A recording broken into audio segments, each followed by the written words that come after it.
it was me who once said, "I ain't no."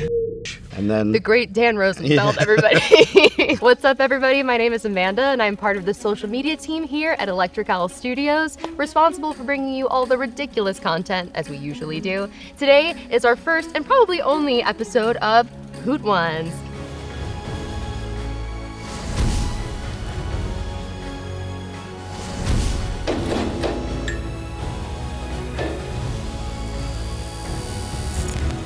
Today, I have our founder and CEO, Dan Rosenfelt. Thank you for joining us. I'm sure you had absolutely nothing else to do today. I don't. This is it. This is it for the week. All right, so from left to right, we've got mild, medium, and the hottest of the hot. On vegan wings, because sustainability is number one here at EOS. Dan, we're just gonna ask you some questions as we go. Sound good? Right. Yeah, it's amazing. Tell me a little bit about the history of Dan Rosenfelt in film. History of Dan Rosenfelt. Oh, that's good.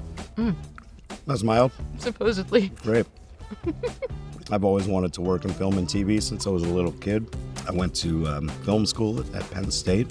And luckily, found a job working in locations in Philadelphia, where I'm from. I love your story about the Sixth Sense, right? Was on the Sixth Sense. It was my first job. Not many people can say that. That's right. Also means I'm old. Besides Oh. that, yeah, whatever. All right. A friend of mine introduced me to Night Shyamalan, the writer-director of The Sixth Sense. And I thought I was just meeting a local filmmaker, honestly. I didn't know that there was a job at all. And he said, do you know how to shoot a camera? Do you have a car? And do you know your way around Philly? And he said, well, do you want to start scouting locations on this movie I'm doing? I had no idea what that meant at all, but as I've learned, I just say yes to Just stuff. say yes and go. There's a lot of yes and to read that script, it was a rainy night. I was at home and I read it and it just blew me away. And then I had to keep that a secret for a year, which was, You were trusted with I was. That's right. So it was an amazing experience. Pretty rad. Yeah. Well, okay, so now going into the medium vegan wing we have here, we've got the Voodoo Reaper. It doesn't sound horrible at all. Voodoo Reaper. Yeah, and while we take a bite of this, I'll want you to tell me a little bit about what got you to start Electric Owl Studios. How did we end up here at Electric Owl? All right. That's nice. It doesn't feel as hot, but oh, nope. It's coming. I spoke too soon. I'm going to get shiny soon. I think I'm already there. Yeah, Electric Owl was something that my business partner, Michael Hahn, and I talked about for a while we were at Third Rail Studios. It's getting the back of my throat there. That's nice. That's good. The peach snuck up, but now this is like... I'm not afraid of you. He says he doesn't feel pain, but I'm up for the challenge. You ready? Yeah. Yep. Yeah, don't be shy. Boop. Perfect. I'll match you. I'll match you on it. Good. Yeah, Michael and I, we talked about creating a new studio. That was a big dollop on there. I'm feeling it. Oh, wait, don't breathe in the way I just did. No, that's bad for you. I've been waiting to take the sip of oat milk, but I think I'm going to cave first. All right. Mike and I, we talked about starting a new studio, and we wanted to do something really positive in this space. We looked around the world and noticed that there really wasn't any sustainable kind of green studios that really hyper-focused on sustainability. And we know that TV and film productions, my throat's closing up, have been, moving to be greener over the years.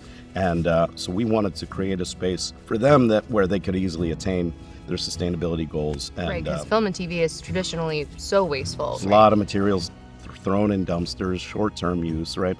But it's all great stuff that can be reused. So, there's a local company here that will pick up sets and recycle them. It's actually called Life Cycle Building Center.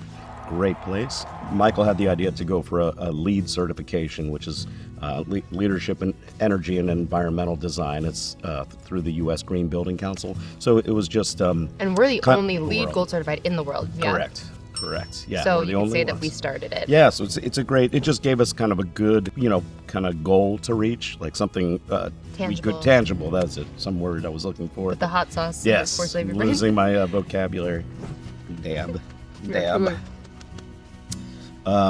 So Michael and I we were excited to create Electric Owl and make it a sustainable studio. We have pollinator beehives here. We have so many fun things here. They're so cool. Yeah, they're awesome. Yeah, it's been a great success so far. We've been open for a year, and we just love what we do too. So, every day is kind of fun here.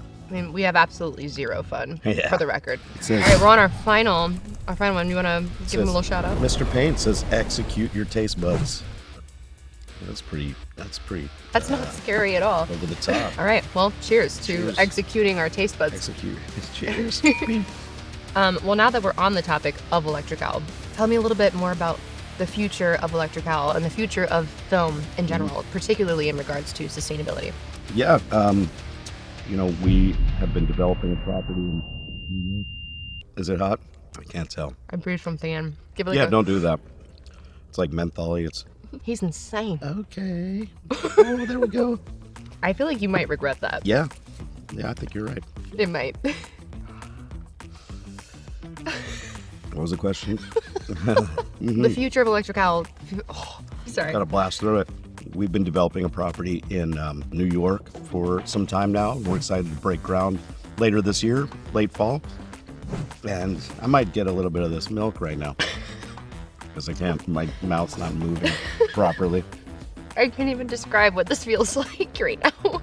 And then we have a property in London as well that we want to get going in the next year. We'd like Electric Owl to kind of be around the world and still with the sustainability model. And our productions seem to love it too. And their sustainability departments at all the big studios like Warner Brothers, Disney, etc. are obviously big fans of it. And I just think it's something we should all be thinking about all the time, even if it's doing things in small ways. I just think it's helpful. That was an inelegant answer. No, it's beautiful. It's a great question. I'm actually tearing up, but probably mostly because of the hot sauce, but also sustainability. Sustainability gets me teary. Well, thank you so much for joining us on this episode of Hoot Ones here at Electric Owl Studios. Thanks, Dan. Thanks. Thank you. I'm going to bed now. Can we get hair and makeup in for some? Ugh. It's That's your body being like, no. Why? There's other things to eat. Is there though? No.